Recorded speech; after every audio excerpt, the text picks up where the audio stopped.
Jimmy Dura, host of All Things Veterinary, a podcast that connects and unites the animal health community with ideas and innovation, topics to inspire you and energize your day.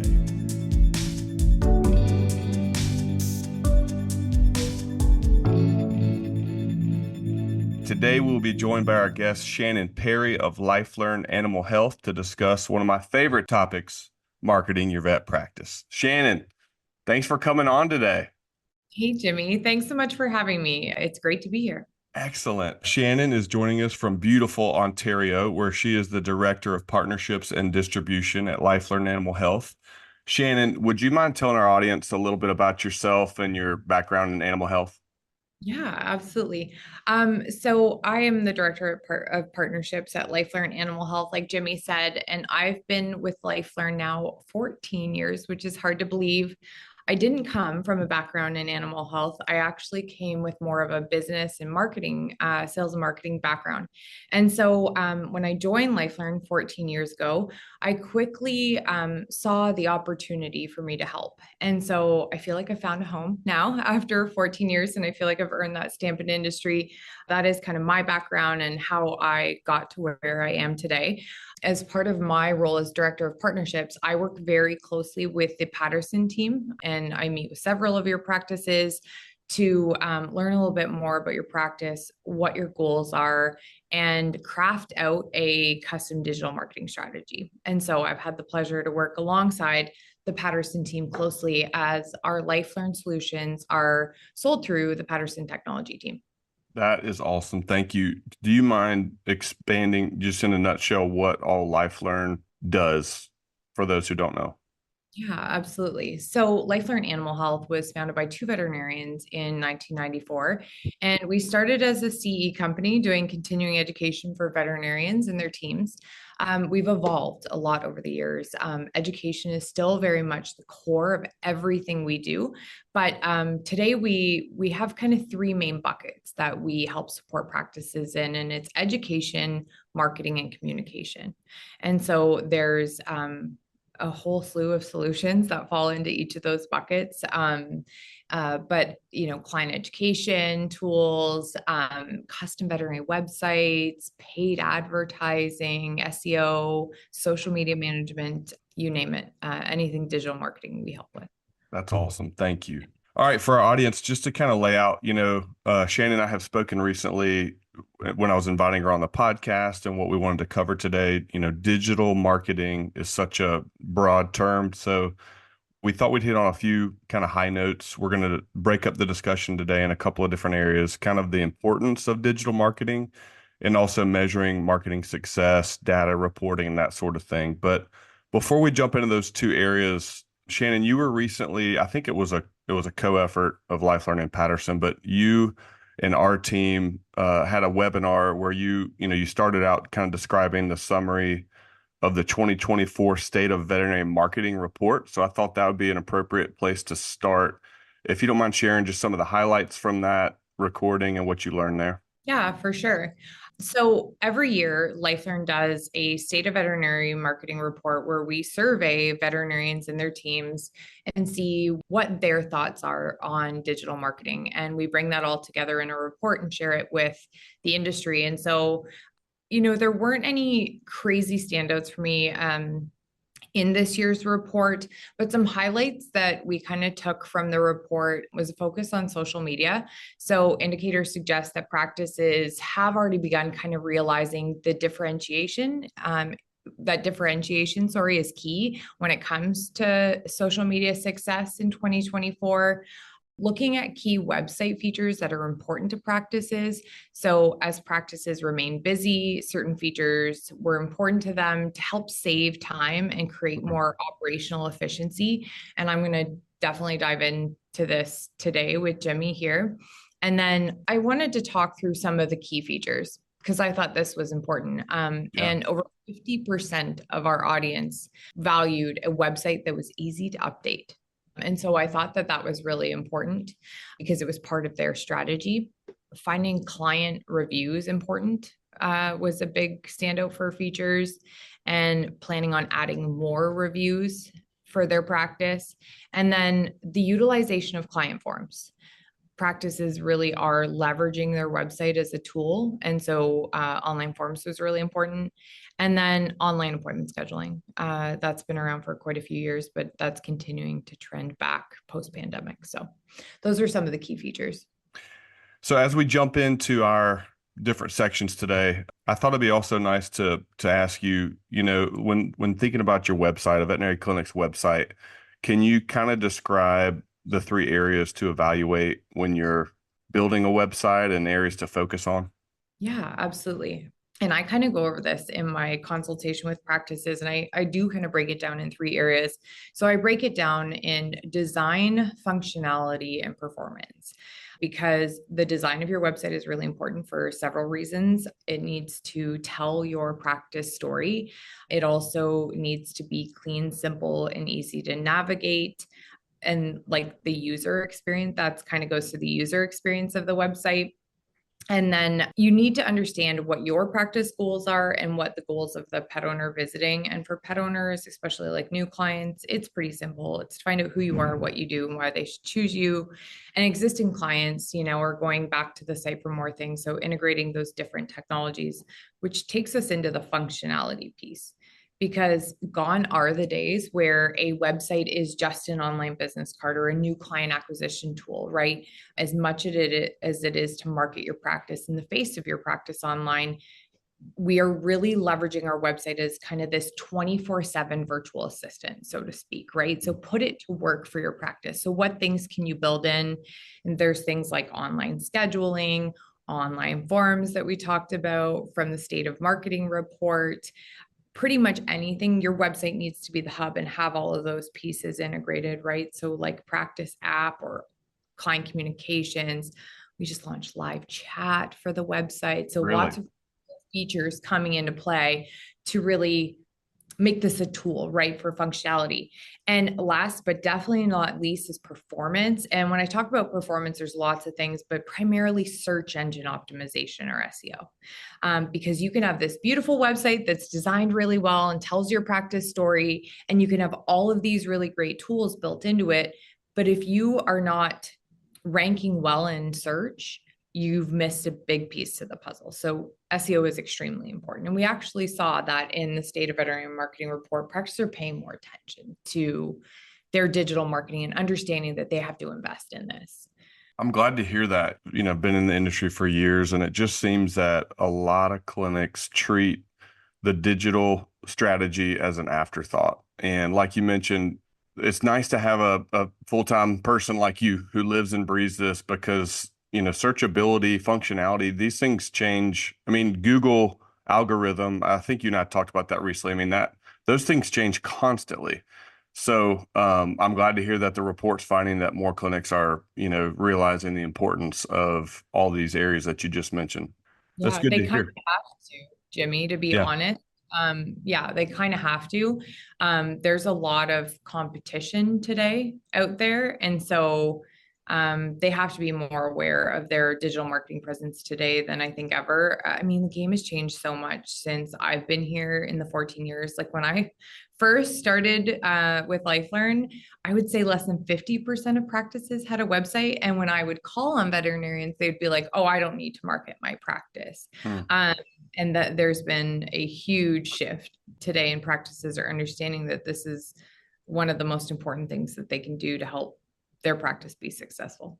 You mentioned searchability, functionality. Are there any quick nuggets, Shannon, that you can mention of how to be searchable? Just, let's say I'm a clinic, I've got my website, I've got a provider, I've kind of got a setup, but are there any tweaks or things if I was a clinic and I heard us speaking when I pull my website up, what should I key in on maybe to be more searchable? SEO is pretty complex, and unless you have somebody on staff that is an expert, I don't actually recommend you doing that yourself, because like even myself, I have a very good knowledge of SEO, and I wouldn't try to optimize my own website for my own business. I would hire an SEO expert. And so that actually would be my advice, is Okay. that you need to find a really good partner out there, and someone who is an expert in your industry is really, really important. that might sound biased coming from me who works for an industry provider, but it is a game changer, because if they don't understand the correct keywords, search behavior from pet owners, are they optimizing you for the right things? Can you just kind of expand a little bit on what search engine optimization is, kind of basic level? Yeah, let's dive into that. So, search engine optimization, or SEO, it's really the process of getting your website to rank well in search to questions posed to Google, right?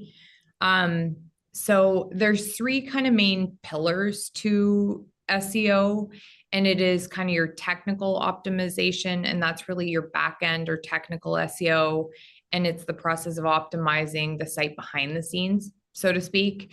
And then a few examples of that might be like your page load speeds or submitting your sitemap to Google, those kind of things. And then on page SEO is ensuring that the content on your site is relevant and provides a great user experience, and it actually has the keywords that you want to be found for. And so that would be targeting the right keywords with content on your site, but making sure that it needs to be readable, Sure. right? We can't just keyword stuff.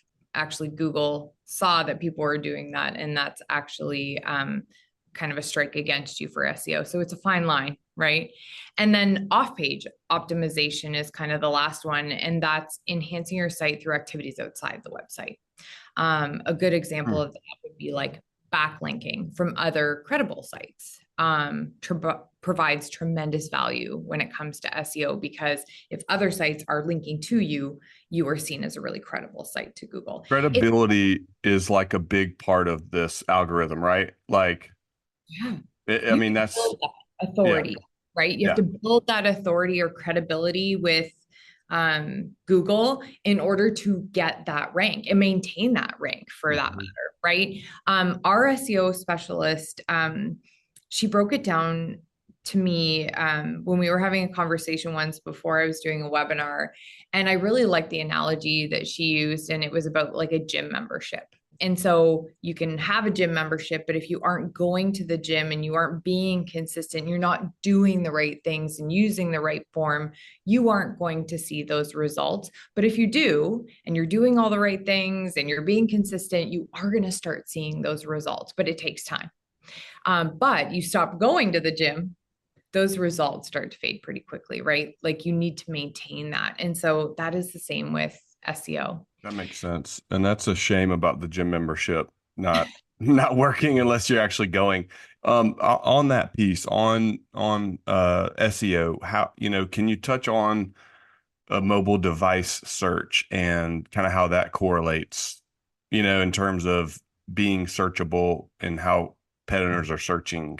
Yeah, that kind of goes to your technical SEO. So that's kind of to the technical SEO category that we talked about. But it also is really important just because of the number of people that are searching from these devices every day, right? So that's where over half of your website traffic is coming from, and making sure that your website is mobile responsive. I can't tell you how many sites that I visit, and even from some of these big retailers, guys, that if the experience is poor, I don't shop with them, I leave.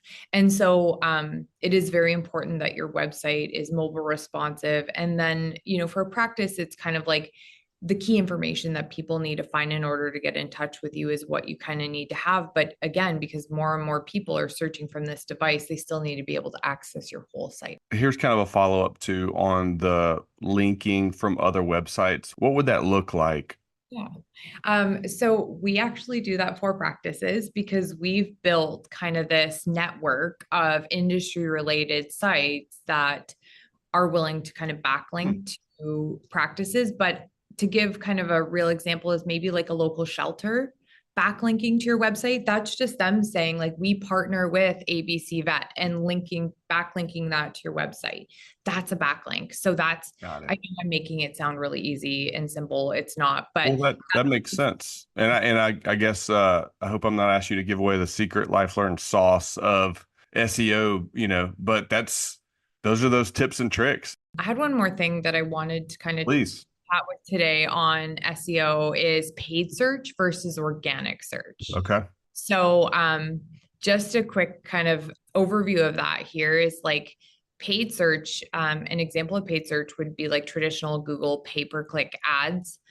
There's also local service ads, which we've partnered with Google to launch in the animal health space. It's been around in other industries for quite some time, which is more service related paid search strategy. But it's understanding which one is right for your practice and understanding your goal, your timeline, your budget to understand which strategy is the right one. I will tell you that for paid ad strategy for new practices specifically, Mhm. I always recommend that strategy because that gives them that immediate top spot in Google for related keywords, and whether those be patient-based keywords or service-related keywords, that we can kind of come up with a strategy for them, or practices looking to grow, turn new appointments a little bit quicker, where your organic SEO is more of the long-term strategy. That is one where the content of your website is doing a really good job at telling Google, that you are a local veterinarian in the area. And so why this is important is SEO placement. So the top 3 search results in Google get 75% of all the traffic. And so if you're looking for new client acquisition, you really have to be there. Or if you just want to compete, right, you should be there in the top of search, because if you're not there, you're likely not being found. And so what we can do to complement your organic SEO while you are building that authority that we talked about with Google is you can do some paid advertising in order to get that top spot for very specific location-based. That's a great tip, Shannon. So you're saying is that, I mean, I'm sure clinics view it different ways, but do you view that as more of a short-term strategy, or is that something you can always pump money into the machine to guarantee you can pay to play. You can Play. buy your way to the top. I mean, is that what the number one slot is doing in a given geography? I mean, or it's good old fashioned, they're the biggest shark in town and they've been here for 60 years. And I mean, it's probably a combination of all those factors, I suppose. Yeah, that's a really good question because it isn't a one size fits all, and it isn't just a do this and get that. We are really big on data driven insights for practices. So they actually get like an entire dashboard that gives them all of their metrics on all of their digital marketing campaigns to see what's working and what's not. If you do research, it does say like paid ads can kind of fizzle after a certain time, sometimes, depending. Here's the thing, it also depends where people are located and the amount of traffic Sure. too. So I am really big on coming up with a customized strategy and it being the right strategy. And it I talk about like the life stage or the life cycle of the practice, and it depends what their goals are, right? And it's coming up with the right strategy for them and then watching the metrics to make sure that it is still the right strategy.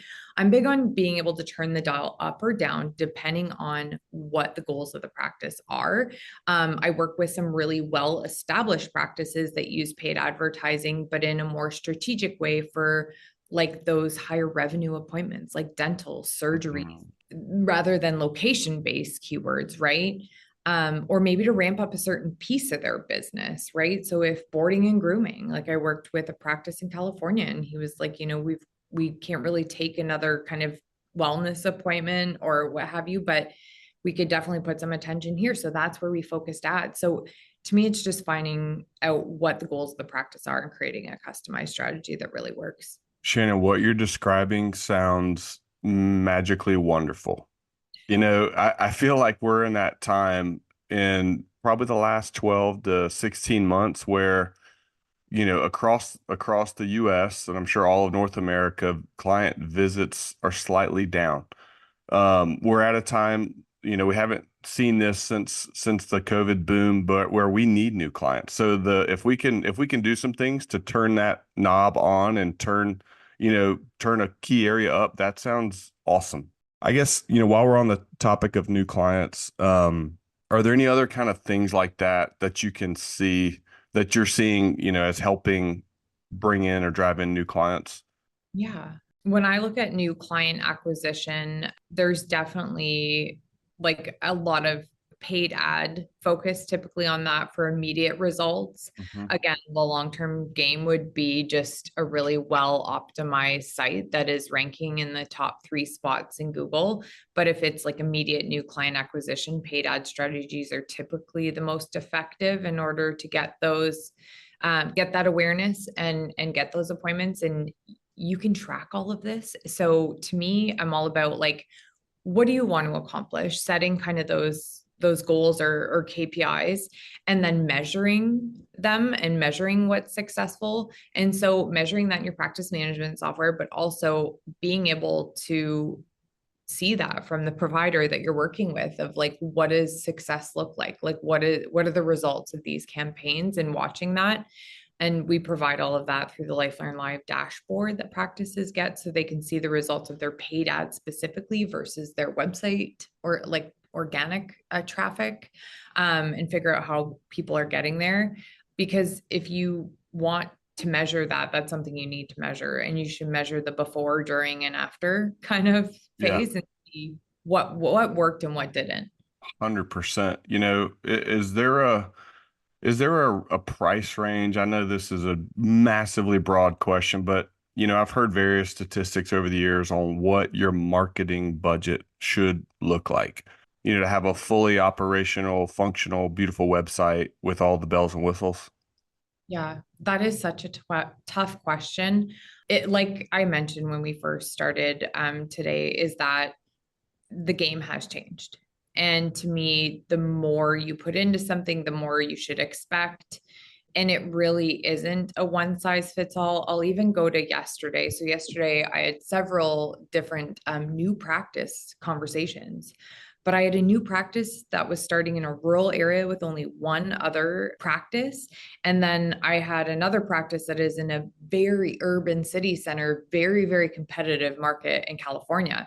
And their two budgets need to be totally different. So it is a bit of regional and competition that go into how much you likely need to spend on your digital marketing, because again, it's a bit of a game. It's like, Yeah, what are you that makes doing sense. with your competition? But I will say this is that I think historically we haven't been spending enough on our digital marketing, in my opinion, because we don't understand the value or return. And so I will tell practices this, as someone with a business and marketing background, to me, you should be expecting a minimum of 2 to 3 times X return. Like, that's just a minimum.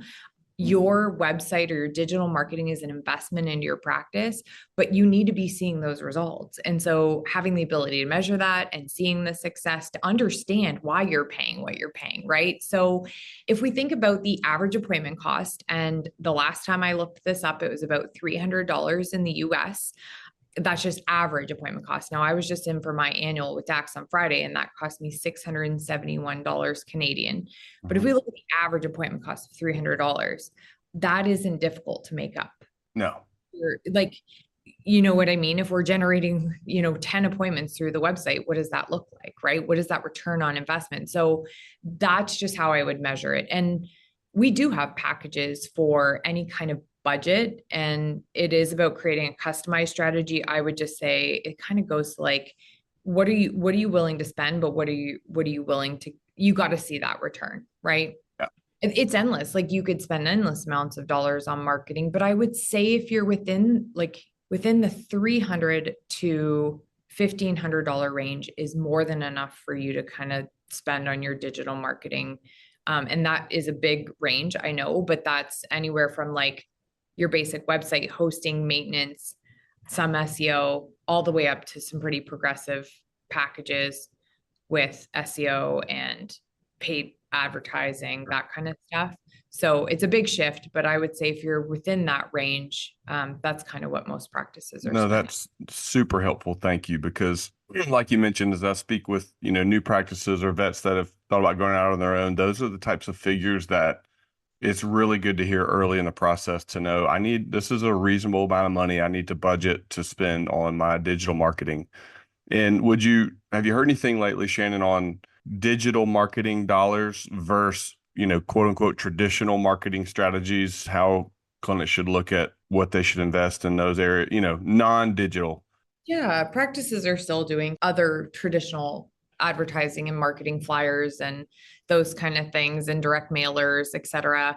I think it's just seeing, again, you have to have a way to measure it. So if you want to try something, I'm big on trying it, but making sure that you can measure it, measure the success and see what's working in your area. I also think it depends on the demographic of your client. But here's the thing, everyone is using the internet today and everyone is doing a Google search. And so that is where I would put my money and dollars. I would put it into social media. That's where people are spending their time. Like I would think of other ways to do it potentially. I think it makes sense to have a balanced approach to marketing in general. You need to do some community events and, those types of things, of course, but I mean, measurability is key. So that's a good point. Can we shift gears a little bit to social media? Where do we start there, Shannon? How do we, that's for some practices, that's a daunting two words right there. Just kind of what are you seeing? Can you shed some light for us on social media presence? Yeah. Social media, I really like social media because that's where the people are. And I find it such a softer way to market than other types of forms of marketing. And it keeps your practice top of mind, if anything, for existing clients as well. When I was thinking about this, it really to me is about education. And we do have a gap in our industry. The level of understanding at the pet owner level versus the level of knowledge from our veterinary teams, there is a massive gap. And I am one of those people, guys. I had a bulldog for 12 years. Now I have a 7-year-old German Shepherd, and I have spent a lot of time in a vet practice, both on the pet owner side and obviously because of what I do. If a practice is within kind of that 40-mile radius, I'm in with them meeting because I want to kind of see the inner workings of the practice and meet them face to face and see what they're kind of see the practice and see Right. what they're all about. But there is such a gap in the level of what our pet owners understand and what our teams understand. And so if we can educate pet owners on regular seasonal topics or, educational topics, that's what you should be doing with social media and peppering in some like patient spotlights and team spotlights and things going on within the community, right? It's about that community. You said about these community events. I do think that's extremely important. I actually saw one of the practices I work with attended a community event over the weekend. I saw it on Instagram and I was like, that's amazing because you're networking with your community. Real estate agents do that, vet practices do that. Like it makes sense, right? Sure. Networking and getting out into the community and doing things for the community. But social media can be daunting, like you said, Jimmy. So I want to go back to that piece. It doesn't have to be. You can partner with someone like LifeLearn and Patterson, where we take a bulk of the social media posting off of your plate, where we post those educational, seasonal related posts. And then it is complimentary, though. You should still be posting again, like maybe once or twice a week, something going on within the practice, and whether that's a case of the week or patient spotlight. Everyone likes puppies, like puppies and kittens, the fun. Puppies sell. Yes, like people will comment and share, and they're like, if you post somebody's puppy, I bet if you post Dax, I am sharing that out to my network and be like, Dax was such a good boy at the vet today. My groomer does it, and I share it with all my friends. Well, then that opens up my groomer to my entire network, right? So, again, it's social media is complicated, just Yeah. like every other digital marketing strategy, but it doesn't have to be. Again, like maybe finding some complementary posts so that you're there consistently, because again, it is about those algorithms. And if you're not posting on a frequent or regular basis, you're not even showing up in someone's feed when they're on social media. So that's a Right. big piece of it. But then having that personalized voice of the practice is really important. So it kind of needs to be a strategy that you work with your provider on, where you have some posting and then they're doing some of the heavy lift for you. And again, because we are by vets for vets, we have this entire veterinary affairs team that writes this content. The LifeLearn content is kind of well respected and well liked out there. And it's fun, like relevant Sure. educational stuff, but it's educating pet owners on why they need to come in for those regular routine wellness or, obesity, dental health, like all of those types of topics that we can kind of keep top of mind. Well, like you said too, that, the SEO component, the credibility, those posts of the parasites to look out for as we enter spring, and foods to keep out of your dog's mouth or out of off the counter during the holidays. Those people, those clicks all contribute to the algorithm and the credibility that goes into it. What social media platforms should clinics be focusing on? Facebook and Instagram. Okay. It's interesting. We do studies every year to see what the trends are in social media and where people are spending their time. And Facebook is still one of the Sure. main platforms where people are spending a majority of their time. But obviously, we've got the increase with Instagram and TikTok taking over some of the market too.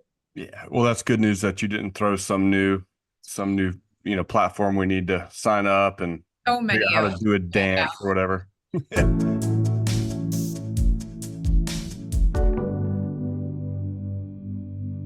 The All Things Veterinary podcast is sponsored by Patterson Veterinary, supplier of products, equipment, software, services, and essentials for your practice.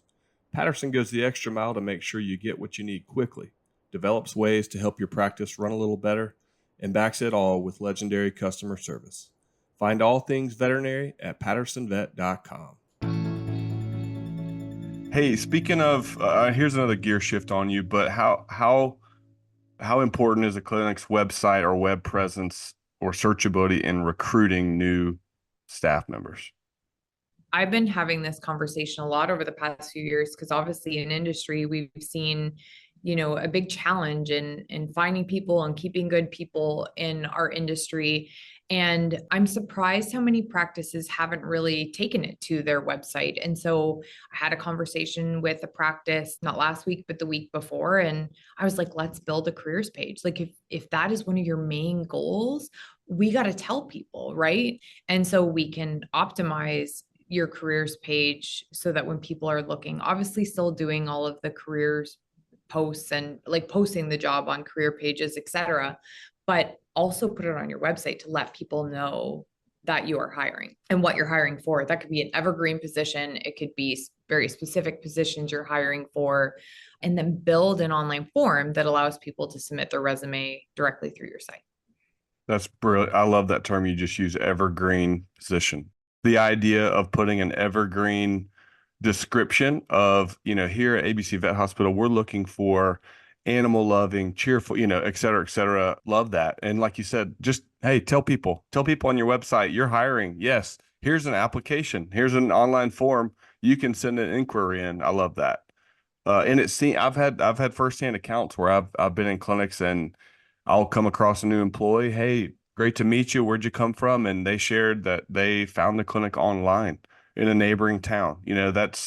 That web presence is just as important to industry professionals and folk and non-industry folks, maybe interested in animal health, interested in that employee that may want to, work with animals. They're looking, they might have found PetSmart.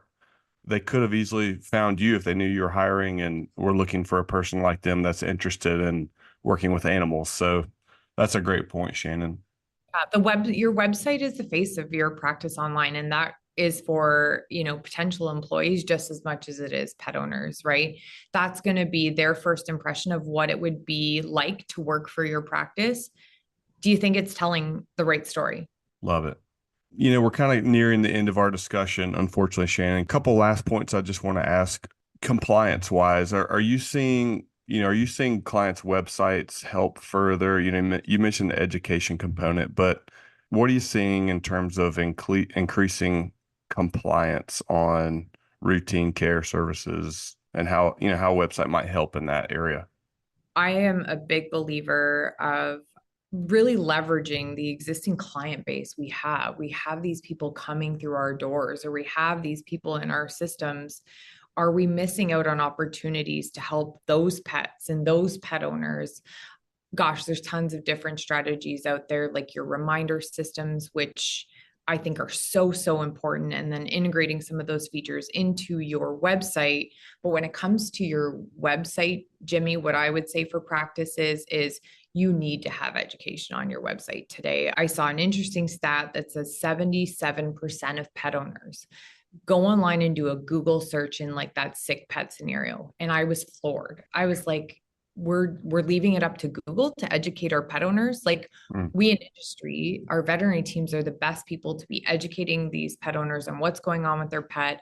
And this is an opportunity to get that pet and pet owner back into the practice. And so with the LifeLearn and Patterson websites, we do have what is known as client ed or the LifeLearn out there integrated into the website, where it's 2,200 veterinary authored client education handouts, and it covers everything: surgical conditions, treatment, nutrition, behavior, medications, you name it. It's in the website, and there's interactive animal and videos and breed information. So having an informative website is also really important, because what can we do to help get people coming back into the practice? We don't want to just focus on new client acquisition. We also want to retain those clients and get those clients coming back in to see us for those routine wellness exams, for prevention, for sick pet appointments. Let's not have them self-diagnose, self-treat online, or come in with a predetermined diagnosis that's going to take your team longer to educate them on what's really going on. So yeah, I can't stress enough the importance of client education on the website, because that's where their journey is starting, but then continuing that once you have them in the practice by leveraging these resources to help support your team as well. That's awesome. No, you're right. There's a fine line between self-diagnosis, Dr. Google, and your website providing those resources, because pet owner does want to know. That's the first thing you do in life on any situation is, I need to look this up. I need to take a minute. So having those resources as part of the clinic's, landing page, if you will, and having a link there seems like it would make a lot of sense and ultimately steer them back into the practice. Yeah, it's alarming. 9 out of 10 Americans leave not understanding. And it's not because our veterinary teams are not doing a good job of educating them. It's that there's a lot going on during a client visit. Less than 10% of information is actually taken in. And so we can really help further educate by saying, hey, if you have any questions about everything that happened with Dax today, here it is. Or you can go to our website, and we have an entire pet health library where you can search for, I was in for a sick pet visit to rule out GDV. They could have said, go to our website. You can kind of check out what GDV is. We'll go straight to X-ray tomorrow to take care of Dax and make sure everything's okay. I did go straight to client ed, but I'm lucky to have that resource because I work for LifeLearn, right? Like I wouldn't know as a pet owner where to go. And so I would do that Google search. Now I do that client ed search in one of our LifeLearn websites, or obviously through my license of client ed. But I feel grateful to have that information that I know is vet authored and going to give me the right direction to make better decisions for my pets. Shannon, this has been fantastic, and I would love to keep peppering you with questions going on. And I think we need to go ahead and set us up a time to speak again on this topic, because we just scratched the surface. But as we wrap up, is there anything, are there any parting thoughts or anything else you want to toss out there as we begin to wrap up about maybe LifeLearn in general, or where to, how to start the process if somebody's looking to maybe improve, their web presence? Here's the thing is that you don't need to know or have to know all these things. It's okay not to know that. In my 14 years of doing this, what I do know is that most of you want to focus on patient care, which is what we need you all doing, because I can't do that for my pet. I need you all doing that, but you can partner with someone to help support you in these areas. And if you're just curious or want an evaluation, I work very closely with a Patterson technology specialist. And so you can chat with your territory manager or your technology specialist on just setting up a no obligation consultation, just to have us kind of sit, see what you're currently doing, see what's working, see what's not. And, if you are interested in talking further, we can kind of craft up a plan forward to see how we can help support you. But I would just do that consultation and see hey guys, can you tell me what I'm doing well, what's not working, and chat through what you might want to do for your digital marketing for 2024, for the rest of 2024 or onward. I think it's really good just to do a health check on some of this stuff sometimes. Absolutely. And there's no obligation, right? You don't have to buy from us, but it's getting that kind of consultation to understand, okay, what's the current state? what opportunities do I have? And then creating a plan. Love it. That's, you got to get your annual digital marketing health checkup, right? So So, yeah. love it. Well, hey, Shannon, thank you so much for joining us today. I've really enjoyed talking with you, and thanks so much for coming on the podcast. Thanks, Jimmy. And thanks, everyone.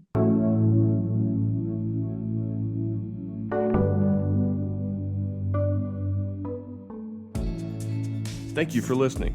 Join us for more ideas and inspiration on the next All Things Veterinary podcast.